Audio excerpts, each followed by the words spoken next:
যদি হঠাৎ করে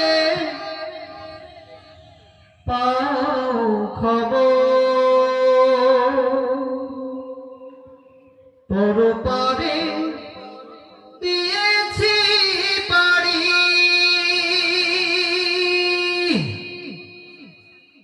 আপন স্বজন ছেড়ে চলে গেছি পরপারে, মায়াবী পৃথিবী ছাড়ি।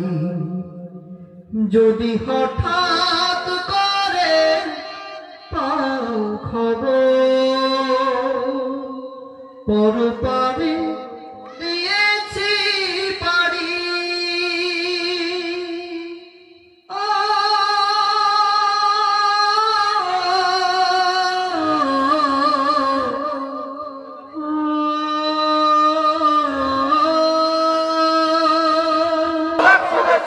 এলাকাবাসীর পক্ষ থেকে প্রধান মেহমানের আগমন, আসসালাম স্বাগত।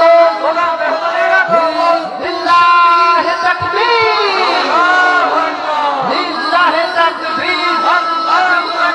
প্রধান মেহমানের আগমন, আসসালাম স্বাগত।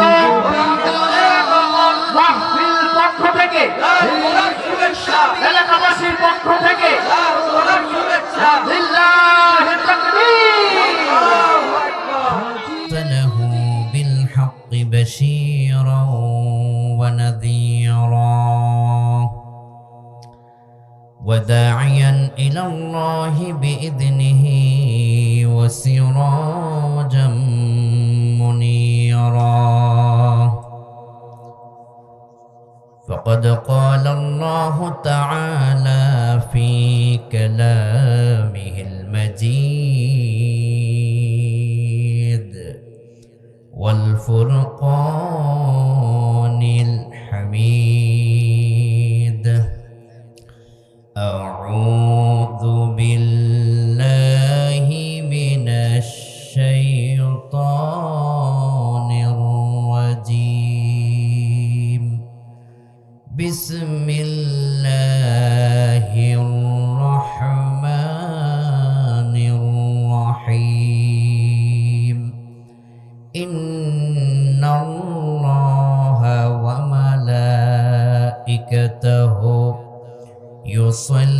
يصلون على النبي يا أيها الذين آمنوا صلوا عليه وسلموا تسليما.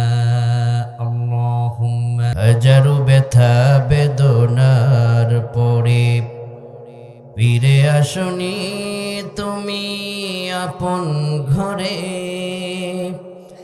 দিনের আলো তুমি ছড়িয়ে দিতে চলে গেলে মদিনায় মক্কা ছেড়ে। হে রাসূল তোমাকে ভুলি আমি কেমন করে, হে রাসূল তোমাকে ভুলি আমি কেমন করে। খেয়ে না খেয়ে দিন প্রচারের কাজে নিজেকে দিয়েছিলে বিলিয়ে, খেয়ে না খেয়ে দিন কায়েমের কাজে নিজেকে দিয়েছিলে বিলিয়ে। তায়েফের কাফিরেরা চিনল না সে আলো, দুষ্ট ছেলেদের পিছু দিল লেলিয়ে। পাথরের আঘাতে ক্ষত বিক্ষত হয়, পাথরের আঘাতে ক্ষত বিক্ষত হয়, সারা শরীর থেকে রক্ত ঝরে। হে রাসূল তোমাকে ভুলি আমি কেমন করে, হে রাসূল তোমাকে ভুলি আমি কেমন করে।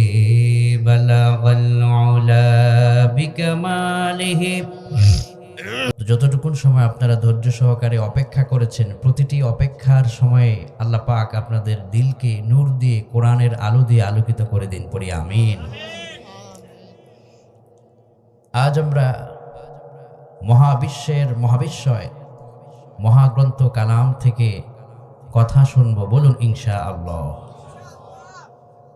তবে আমি চাই আজকের এই দিনটি যেন আমাদের জন্য পরকালের নাজাতের একটি রাত হয়ে যায়। কেননা যে মাটির উপর আপনি বসে আছেন, এই মাটির নিচে হয়তো আগামীকাল কারো কবর খনন হয়ে যেতে পারে।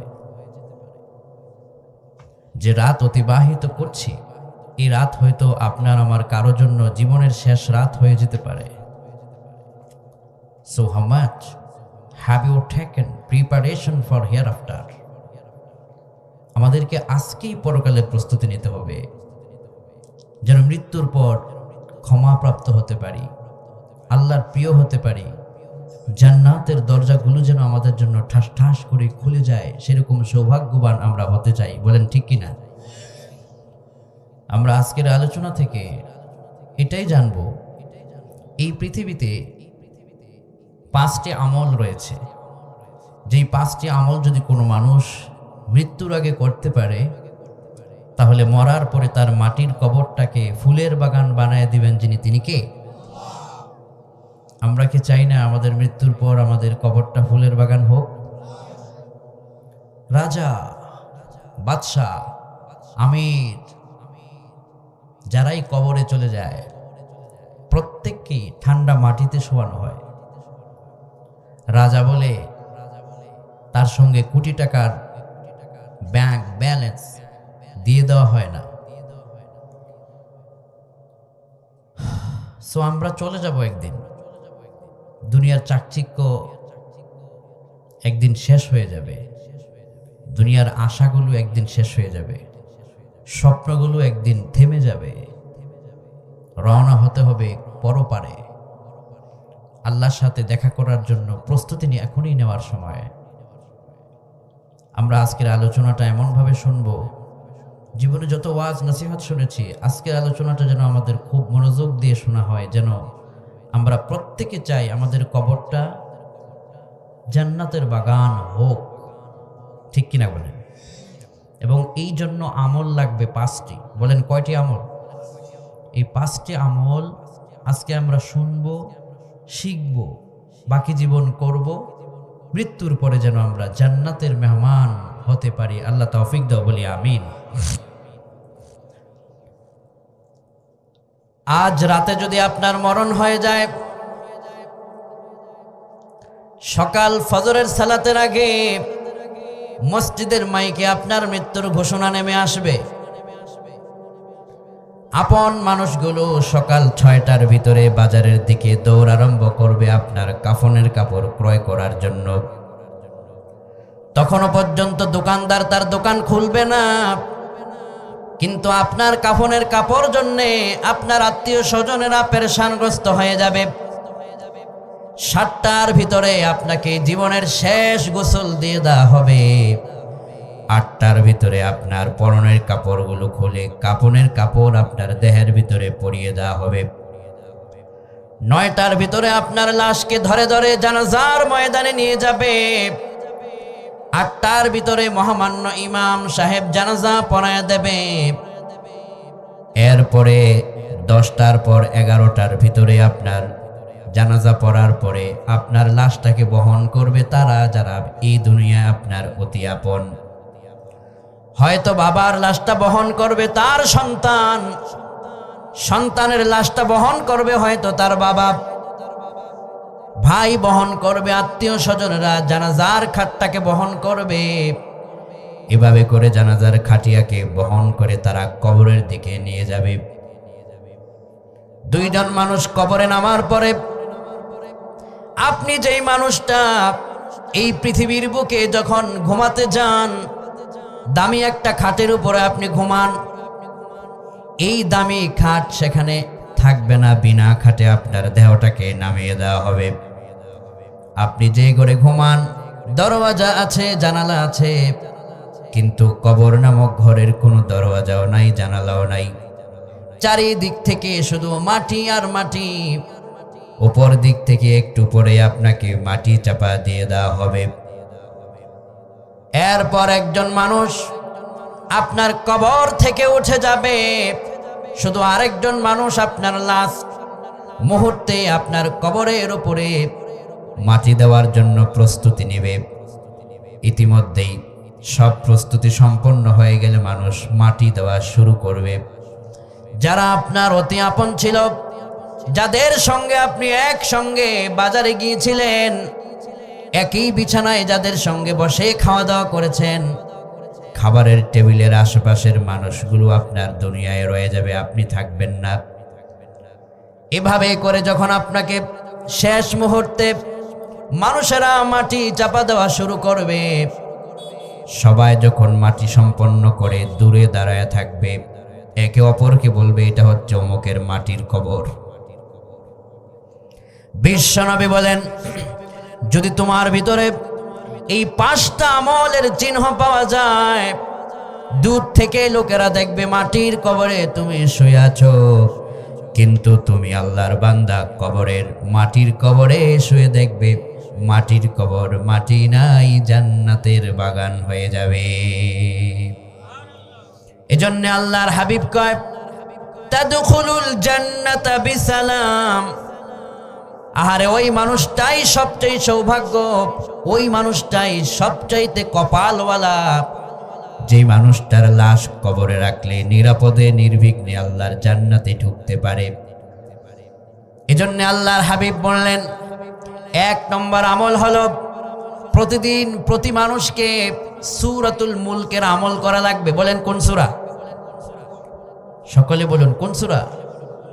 সূরাতুল মুলক।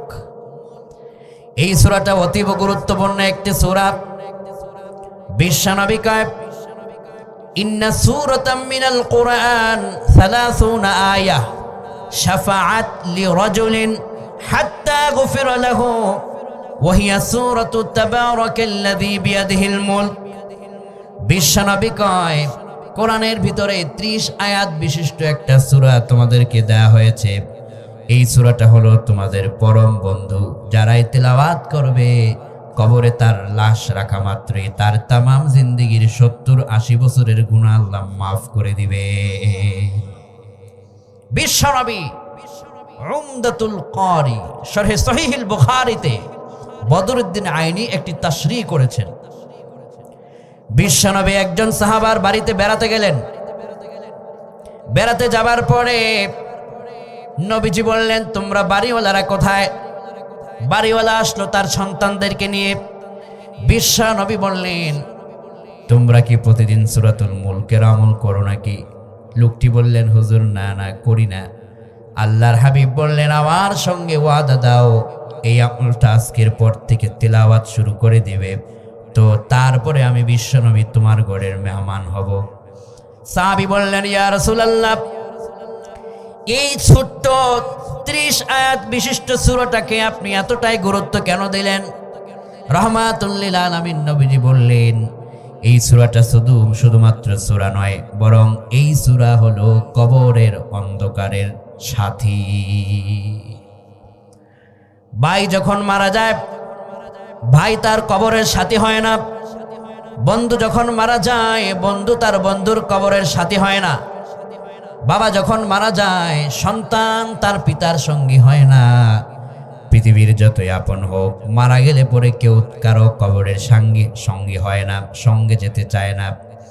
আল্লাহর হাবিব বললেন, তিরমিজির বর্ণনায় আবু ঈসা মুহাম্মদ ইবনে ঈসা আত-তিরমিজি রাহিমাহুল্লাহ নকল করে কয়, বিশ্বনবী বললেন, যখন তোমাদের লাশ কবরে রেখে দেওয়া হবে, লাশ যখন কবরে রেখে দেওয়া হবে, পায়ের দিক থেকে আযাবের ফেরেশতা যখন নেমে আসবে, তোমাদের কপাল বরাবর একটা নূরের জ্যোতি কবরের ভিতরে দাঁড়িয়ে যাবে। ওই নূরের জ্যোতির কারণে তোমার অন্ধকার কবরটার সাথে সাথে আলো হয়ে যাবে। বিশ্বনবী কয়, পায়ের দিক থেকে আযাবের ফেরেশতা যখন ধেয়ে আসবে, নূরের জ্যোতির জবান খুলে যাবে। নূরের জ্যোতি বলবে, রে আযাবের ফেরেশতা, এই লোকটাকে আমি যতক্ষণ পর্যন্ত তার কবরে থাকবো ততক্ষণ পর্যন্ত তাকে তোমরা আযাব দিতে পারবে না।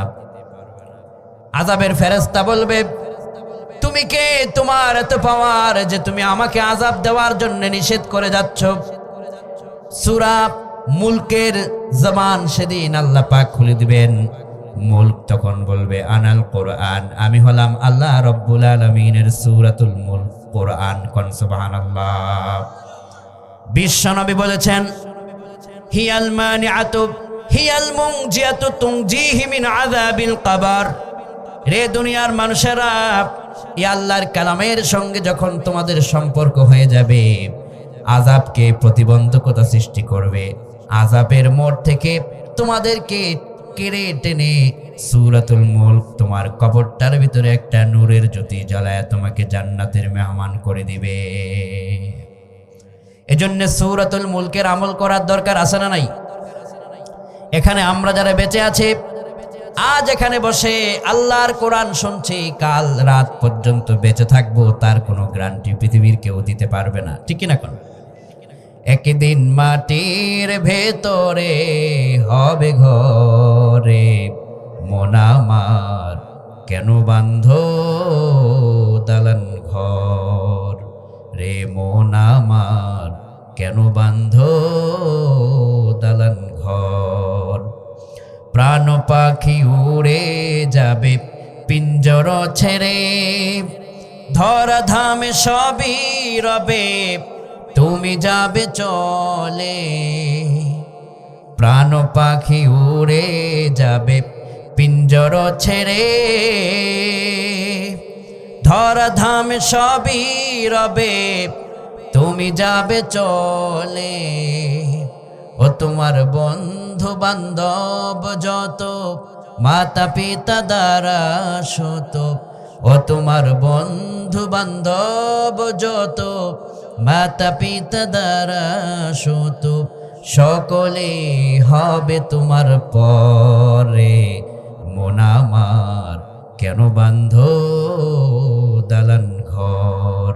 রে মন আমার কেন বান্ধ দালান ঘর?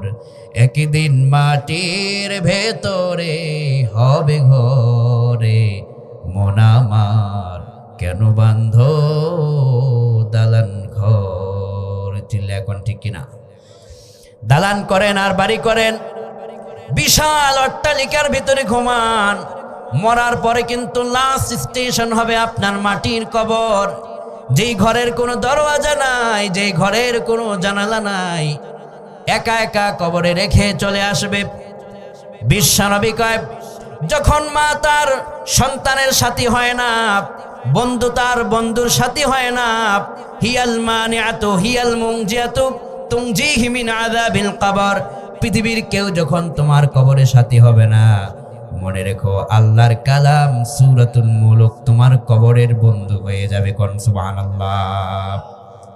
বিশ্বনবী সাল্লাল্লাহু আলাইহি ওয়াসাল্লাম কয়, এজন্য তুমি এই দুনিয়ায় বেঁচে থাকা অবস্থায় এই সূরাটাকে বেশি করে তিলাওয়াত করো।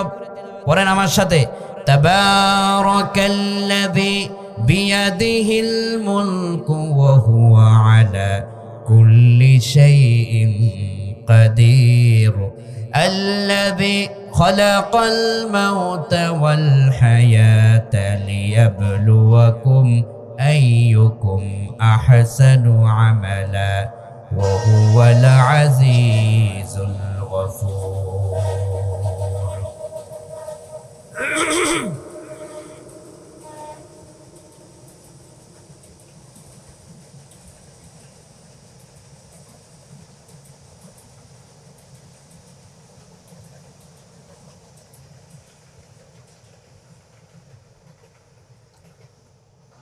বিশ্বনবী সাহাবায়ে কেরামদেরকে বললেন, তোমরা পড়েন আমার সাথে আবার, তাবারাকাল্লাযী বিয়াদিহিল মুলকু ওয়া হুয়া আলা কুল্লি শাইইন কাদির, আল্লাযী খালাকাল মাউতা ওয়াল হায়াতা লিয়াবলুয়াকুম আইয়ুকুম আহসানু আমালা ওয়া হুয়াল আজিজুল গফুর। আল্লাহ কয় এই পৃথিবীতে যার হাতে সকল ক্ষমতা তিনি কে? সকল বিষয়ে সর্বশক্তিমান যিনি তিনি কে? ক্ষমতা একমাত্র যার তিনি কে? নাকি জনগণের হাতে? অনেকে বলে ক্ষমতার উৎস নাকি জনগণ। ক্ষমতার উৎস জনগণ নয়, ক্ষমতার উৎস একমাত্র আমার মহান আল্লাহ। ঠিক কিনা বলেন? আল্লাহ কয় তাবারাকাল্লাযী বিয়াদিহিল মুলক, রাজত্ব ক্ষমতার একমাত্র মালিক তোমার আল্লাহ। সকল বিষয়ে তিনি ক্ষমতাবান। তার উপরে ক্ষমতা দেখাতে এসো না, তার উপরে টক্কর দিতে এসো না। তার উপরে ক্ষমতা দেখাতে আসলে ফেরাউন যেভাবে দুনিয়া থেকে বিদায় হয়েছে, নমরুদ যেভাবে দুনিয়া থেকে বিদায় হয়েছে, ওইভাবে বিদায় হওয়া লাগবে। আল্লাহ কয় বরকতময় মহান আল্লাহ, যার হাতে সকল ক্ষমতা। আর তিনি তোমাদের এই দুনিয়ার জীবনটা কেন দিলেন? তোমরা কোরআন থেকে মেসেজ নাও। সূরাতুল মুলকে আল্লাহ কয় আল্লাযী খালাকাল মাউতা ওয়াল হায়াতা লিয়াবলুয়াকুম আইয়ুকুম আহসানু আমালা। কেন তোমার হায়াত দেয়া হলো? রে যুবক, তোমার আমল নামাটা তোমার বন্ধু থেকে কত উত্তম আল্লাহ এটা তোমাকে যাচাই করবেন। তোমার বোনের থেকে তোমার আমলের অংশ কতটুকুন বাড়া সেটা আল্লাহ দেখবেন। সন্তানের চাইতে বাবার আমলের অংশ কতটুকুন বাড়িয়েছে সেটা আল্লাহ দেখবেন। সমাজের ভিতরে তোমরা যারা চলো, কার থেকে কার আমল নামার ভারীটা উত্তম সেটা আল্লাহ পরীক্ষা করার জন্য তোমাদেরকে হায়াত দিয়েছেন। এই দুনিয়ার চাকচিক্যের পিছনে পড়ে আল্লাহকে ভুলে যাওয়ার জন্য দুনিয়া দেওয়া হয় নাই। দুনিয়ার চাকচিক্যের পিছনে পড়ে পরকাল ভুলে যাওয়ার জন্য আল্লাহ দুনিয়া দেয় নাই, বরং দুনিয়া দিয়েছে নেক আমল কামাই করার জন্য। বলেন কি কামাই করার জন্য? নেক আমল কামাই করার জন্য। এজন্য আল্লাহ কয় আমি আল্লাহ পাক জীবন দিয়েছি যাতে করে দুনিয়ার ভিতরে তোমরা বেশি বেশি করে নেক আমল কে কার থেকে উত্তম সেটা যাচাই করার জন্য, পরীক্ষা করার জন্য হায়াত দিয়েছি। আর যেদিন তোমরা চলে যাবে সেদিন দুনিয়ায় যে কাজগুলো করেছো তার প্রতিদান আমি আল্লাহ নিজ হাতে তোমাদেরকে দিব। আল্লাহু আকবার। আল্লাহ আসমান থেকে কয় আল ইয়াউমা তুজজা কুল্লু নাফসিন বিমা কাসাবাত লা যুলমাল ইয়াউম ইন্নাল্লাহা সারিউল হিসাব। যে যা করেছো আমি আল্লাহ প্রতিদান দিবসে তোমাকে দিব। আর আমি তোমার উপরে বিন্দু পরিমাণ জুলুম করব না। বিন্দু পরিমাণ ভালো করেছ সেটা আমি আল্লাহ তোমাকে দেখাবো, বিন্দু পরিমাণ মন্দ করেছো সেটা আমি আল্লাহ তোমাকে দেখাবো। আল্লাহ কোরআনে কয় ফামান ইয়ামাল মিসকালা যাররাতিন খায়রান ইয়ারাহু ওয়া মান ইয়ামাল মিসকালা যাররাতিন শাররান ইয়ারাহু। বিন্দু পরিমাণ ভালো কাজ করেছেন সেটা রেকর্ড করেছেন যিনি, তিনি কে? বিন্দু পরিমাণ মন্দ করেছেন সেটাও রেকর্ড জমা আছে যার কাছে, তিনি কে? আল্লাহ কয় ওটা আমি আল্লাহ পাক তোমাকে দেখাবো। 60, 70, 80 বছর হায়াত যে পৃথিবীতে পাইলাম সবটুকুন আমি আল্লাহ তোমার সামনে তুলে ধরবো। দুনিয়ার ভিতরে তুমি যা কিছু করেছো সব তোমার চোখের সামনে আমি আল্লাহ পাক ভাসায় দিব। দুনিয়ার একটা আমলনামা তৈরি করে হিসাবের পাতাটা আমি তোমার হাতে তুলে দিব। আল্লাহ আসমান থেকে কয় ইকরা কিতাবাক কাফা বিনাফসিকাল ইয়াউমা আলাইকা হাসিবা। ও ফুলতলির তাওহীদ জনতা, ও খুলনার কোরআন প্রেমিক জনতা, 40-50 বছর হায়াত যে আপনি আল্লাহর দেওয়া পাইলেন, কি করলেন সব কিছুর একটা আমলনামা আপনার হাতে ধরায় দেবে। বাজারের কিনারে রাতের গভীরে কোন জায়গার ভিতরে তাসের আড্ডায় বসেছো সেই দৃশ্যটা সেদিন আল্লাহ দেখায় দিবে। মদের আড্ডায় যেদিন বসেছো সেই দৃশ্য আল্লাহ দেখায় দিবে। ঘরের ভিতরে দরওয়াজা বন্ধ, জানালা বন্ধ, আর তুমি মোবাইল স্ক্রিনে নাটক সিনেমা দেখে রাতের পর রাত পার করেছ, সেটা সেদিন আল্লাহ তোমাকে ধরায় দেবে। ফ্রি ফায়ার পাবজির ভিতরে সময় দিলাম, নানান ক্যাসিনো গেমসের ভিতরে ঢুকে যুবক রাতের পর রাত তুমি ব্যয় করে দিলা। সকালের ফজরের সময় তোমার জাগার সুযোগ হয় নাই, রাতের পর রাত পর্ন অশ্লীল ভিডিও দেখে দেখে তোমার রাত পার হয়েছে। এই সব কর্মকাণ্ড আল্লাহ পাক সেদিন আপনার আমলনামার ভিতরে দেখায় বলবে, বান্দা নে তোর আমল নামা তুই পড়।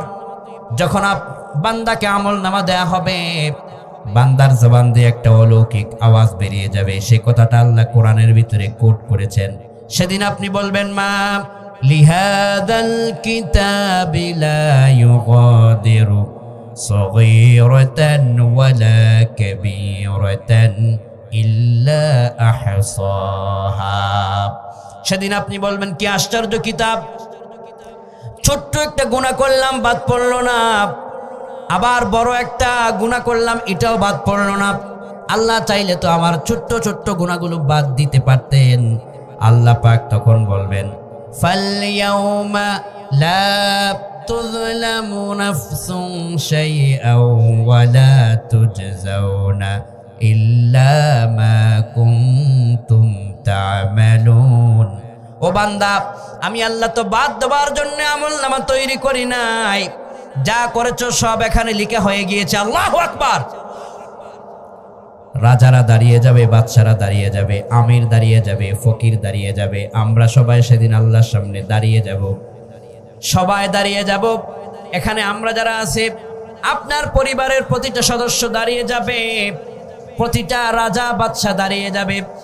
বিশ্ব নবী সাল্লাল্লাহু আলাইহি ওয়াসাল্লাম কয়, সেই মুহূর্তটা হবে সবচাইতে বড় ভয়ঙ্কর বিষয়, যেখানে সবাই দাঁড়িয়ে যাবে কিন্তু আল্লাহর সামনে কথা বলার মতো সাহস সেদিন কারো হবে না। রাজা বাদশা দাঁড়ায়ও আল্লাহর সামনে কথা বলার সাহস পাবে না।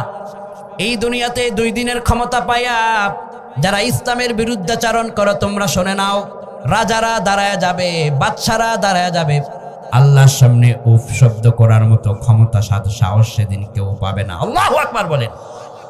আল্লাহ পাক কয়, ইয়াউমা ইয়াকুমুর রূহু ওয়াল মালাইকাতু সাফফা লা ইয়াতাকাল্লামুনা ইল্লা মান আযিনা লাহুর রহমান ওয়া ক্বালা সাওয়াবা। রাজা বাদশারা দাঁড়িয়ে যাবে, ক্ষমতা ধরেরা দাঁড়ায় যাবে, যাদের ক্ষমতার হুঙ্কারে রাজপথ কেঁপে উঠতো তারা সেখানে দাঁড়ায় যাবে, কিন্তু আল্লাহ পাকের সামনে কথা বলার সাহস পাবে না। সেদিন আল্লাহ পাক 2টা কথা বলবেন। 1 নম্বর কথা বলবেন, আইনাল জাব্বারুন। আইনাল জাব্বারুন, দুনিয়ার অহংকারী দাম্ভিক রাজা বাদশা তোমরা কোথায়? যারা এই জমিনের কর্তৃত্ব পাওয়ার পর জমিনের মালিককে বলে গিয়েছিলে, তোরা কোথায়? আজ আমার সামনে কথা বল। অহংকারী যারা দুনিয়ার জমিনের করায়ত্ত পাওয়ার পর জমিনের মালিকের কথা ভুলে গিয়েছিলিস, আজ তোরা কোথায়? আমার সামনে দাঁড়িয়ে কথা বল। সেদিন রাজা বাদশা সবাই চুপ হয়ে যাবে। আল্লাহর সামনে কথা বলার উপশব্দ করার ক্ষমতা কারো হবে না। আল্লাহু আকবার। স্তব্ধ হয়ে যাবে হাসরের ময়দান। আইনাল জাব্বারুন আইনাল মুতাকাব্বিরুন। অহংকারী যে করতাম, আমি আল্লাহর সঙ্গে বৃদ্ধঙ্গুষ্ঠিতে প্রদর্শন করতাম, এখন পারলে আমার সঙ্গে দাঁড়ায় 1 সেকেন্ড কথা বলো। সমস্ত হাসরের ময়দান নিশ্চুপ হয়ে যাবে, কেউ কথা বলার সাহস পাবে না। অটোমেটিক জবাব আসবে, লিমানিল মুলকুল ইয়াউমা লিল্লাহিল ওয়াহিদিল কাহ্হার। আল্লাহ পাকের ক্ষমতা ছাড়া আর কারো ক্ষমতা আজকে চলবে না। এই পৃথিবীর বুকে এই কথাটা যদি মানুষ চিন্তা করে, আল্লাহর সামনে আমাকে দাঁড়াতে হবে, রবের সামনে আমাকে দাঁড়াতে হবে, আমি আল্লাহর সামনে দাঁড়াবো, রব আমার কাছ থেকে সব হিসাব নিকেশ নেবেন। যেখানে রাজা বাদশারা চুপ হয়ে যাবে, আদম পয়গম্বর চুপ হয়ে যাবেন, নূহ পয়গম্বর চুপ হয়ে যাবেন, ঈসা পয়গম্বর কথা বলবেন না, বিশ্বনবী সাল্লাল্লাহু আলাইহি ওয়াসাল্লাম যেখানে সিজদায় পড়ে থাকবেন, সেই কঠিন মুহূর্তের সময় আমাদের পরিণতি কেমন হবে এবার একটুকুন ভেবে দেখুন। ওই যে কদিন আগে বাংলাদেশে একটা ভূমিকম্প হলো, ক্যাপিটাল সিটি ঢাকাকে কাঁপিয়ে তুলল। আপনাদের এখানে ভূমিকম্প হয়েছিল নাকি? হয়েছিল হালকা পাতলা, ঢাকায় হয়েছিল ধাক্কাটা বিকট। ঢাকার ঘটনা আমি বলছি, সকাল যখন ভূমিকম্প হয়, আল্লাহর হাসরের ময়দানটা কত ভয়ঙ্কর হবে এখান থেকে একটুকুন আমি আপনাকে মেসেজ দিতে চাই। ও দুনিয়ার রাজা বাদশাহ ক্ষমতাধর, শুনে নাও। ঢাকাতে ভূমিকম্প হলো। ভূমিকম্পের সময় একজন পিতা তার 4 বছরের ছোট্ট বাচ্চাকে নিয়ে শপিং মলে দোকানে গিয়েছেন। যখন ভূমিকম্পের ধাক্কা এলো, বাবা দৌড়ে নিজেকে বাঁচালেন। সন্তানের কথা বাবা ভুলে গেলেন। বাবা দৌড়ে নিজেকে বাঁচানোর জন্য দৌড়ারম্ভ করলেন। কিছুক্ষণ পর যখন ভূমিকম্প থেমে গেল, আশেপাশের মানুষের এই দৃশ্যটা বড় আঘাত করল হৃদয়ে। একজন পিতা তার সন্তানকে ফেলে দৌড়ারম্ভ করলো। আর এটা কোনো আখেরাত না, হাসরের ময়দান না, এটা দুনিয়ার ঢাকা শহরের ঘটনা। সাংবাদিকরা যখন জিজ্ঞেস করলেন, ও পিতা, এই ছোট্ট সন্তানটা তো আপনার কয় জীব, তো এই সন্তানটাকে ভূমিকম্পের সময় আপনি ফেলে দৌড়ারম্ভ করলেন, পিছন দিক থেকে সন্তানটা আব্বা আব্বা বলে কান্না করলো, আপনি 1 সেকেন্ডের জন্য ফিরে তাকালেন না। পিতা জবাব দেয়, আল্লাহর নামের কসম করে বলি, যখন ভূমিকম্পের ধাক্কায় দোকানগুলো কেঁপে উঠলো, বিল্ডিংগুলো কেঁপে উঠলো, ভয়ে কলিজা যখন থরথর করে কাঁপে, তখন আমি আমার সন্তানের কথা ভুলে গিয়েছিলাম যে আমি দুনিয়ায় আর বাঁচব। শুধু অতটুকুনের জন্য দৌড়াইছি যেন আমি বাঁচতে পারি। সন্তানের কথা আমি ভুলে গিয়েছিলাম। এত ভয়ঙ্কর ভয় পরিণতি হয়েছে। তো আমি মেসেজ দিতে চাই, সাধারণ ভূমিকম্পের কারণে যদি পিতা তার কলিজার টুকরা সন্তানকে ফেলে দৌড়ারম্ভ করতে পারে, তাহলে কিয়ামতের ময়দান যেদিন কায়েম হয়ে যাবে, ওই মুসিবতের দিনে না জানি আমাদের কি পরিণতি হয়ে যাবে। এজন্য আল্লাহ রাব্বুল আলামিন বলেন, তোমরা কোরআনের এই আয়াত বেশি করে পড়েন আমার সাথে। আল কারিআতু মাল কারিআতু ওয়া মা আদরাকা মাল কারিআ ইয়াওমা ইয়াকুনুন নাসু কাল ফারাশিল মাবসুস। মহাপ্রলয়, ভয়ঙ্কর ধাক্কা। বিশ্বনবীকে আল্লাহ বললেন, রাসূল, ভয়ঙ্কর ধাক্কাটা কি আপনি জানেন নাকি? নবীজি কয়, আল্লাহ আপনি জানায় দেন। আল্লাহ পাক বললেন, ইয়াউমা ইয়াকুনুন নাসু কাল ফারাশিল মাবসুস। সেই ভয়ঙ্কর ধাক্কার বর্ণনা শোনো, যেদিন মানুষগুলো বিক্ষিপ্ত পতঙ্গের মতো চারিদিকে ছিটকে পড়বে। আল্লাহু আকবার। ক্ষমতা পাওয়ার পর কয়, তোরে আমি দেখে ছাড়বো, এরকম আছে না নাই? 3 দিন পরে আবার সেই মানুষটাই কবরের যাত্রী হয়ে যায়। আল্লাহ কয়, যারা ও মানুষেরা যত ক্ষমতাধর হও না কেন, কাল ফারাশিল মাবসুস ওয়া তাকুনুল জিবালু কাল ইহনিল মানফুশ। তোমরা মানুষেরা বিক্ষিপ্ত পতঙ্গের মতো চারিদিকে ছিটকে পড়ে যাবে। কেউ সেদিন তোমাকে বাঁচাতে আসবে না। আর তোমাদের 20 তলা 120 তলা দালানগুলো, তোমাদের পাহাড়গুলো, তোমাদের জমিনের মাটিগুলো তুলার নেই আসমানের ভিতরে উঠতে থাকবে, আসমানে উঠতে থাকবে। আল্লাহু আকবার। বিশাল বিশাল উঁচু উঁচু দালানগুলো সেদিন তুলার মতো আসমানে উঠতে থাকবে। ভেবে দেখো আল্লাহর ক্ষমতা সেদিন কত বড়, তোমার পরিণতি কেমন হবে এবার ভেবে দেখো। এরপরে আল্লাহ পাক কয়, فَأَمَّا مَنْ ثَقُلَتْ مَوَازِينُهُ فَهُوَ فِي عِيشَةٍ راضية।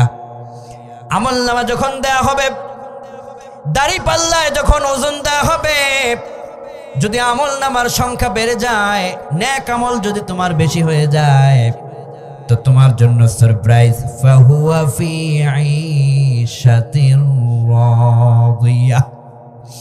তোমার রব তোমার উপরে খুশি হয়ে যাবে, তোমার আল্লাহর সন্তুষ্ট তোমার জন্য নেমে আসবে। কোন সুবহানাল্লাহ। এই জায়গাটা একটুকুন বুঝার জন্য আমি আপনার পায়ে ধরি। আল্লাহ আপনার উপর সন্তুষ্ট হবেন, এই জায়গাটা আমি আপনাকে বুঝার জন্য একটু পায়ে ধরছি, এটাকে একটু লক্ষ্য করুন। ফাহুয়া ফি আইশাতির রাদিয়া, রবের সন্তুষ্ট তোমার উপর নেমে আসবে। এবার দুনিয়ার একটা উদাহরণ দেই।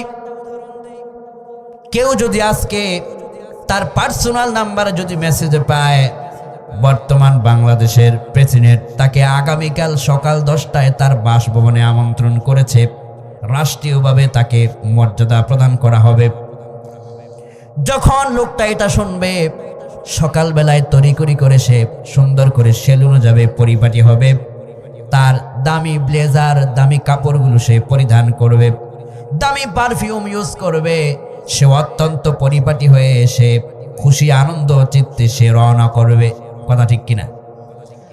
দুনিয়ার প্রেসিডেন্ট আজ আছে কাল নাই, আজ প্রেসিডেন্টের চেয়ারে, কাল হয়তো বাজারে গিয়া মাছের বাজারে তাকে বলা লাগতে পারে বাবা মাছের কেজি কত, রিক্সাও চড়া লাগতে পারে।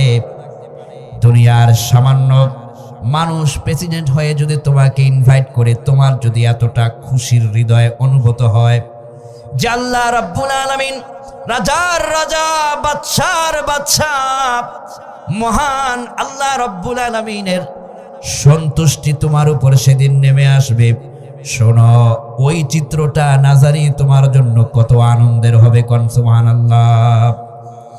আল্লাহ পাক সন্তুষ্ট হয়ে সেদিন ফেরেশতাদেরকে বলবে সালামুন কওলাম মির রাব্বির রহিম।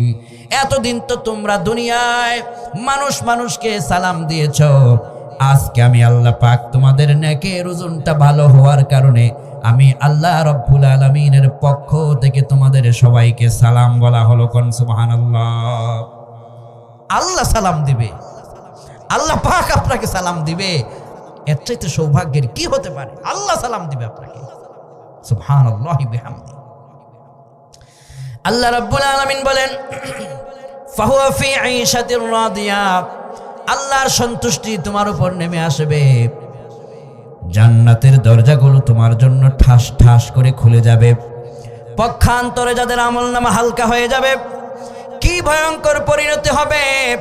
ওয়া আম্মা মান খাফফাত মাওয়াজিনুহু ফাউম্মুহু হাওিয়া ওয়া মা আদরাকা মা হিয়া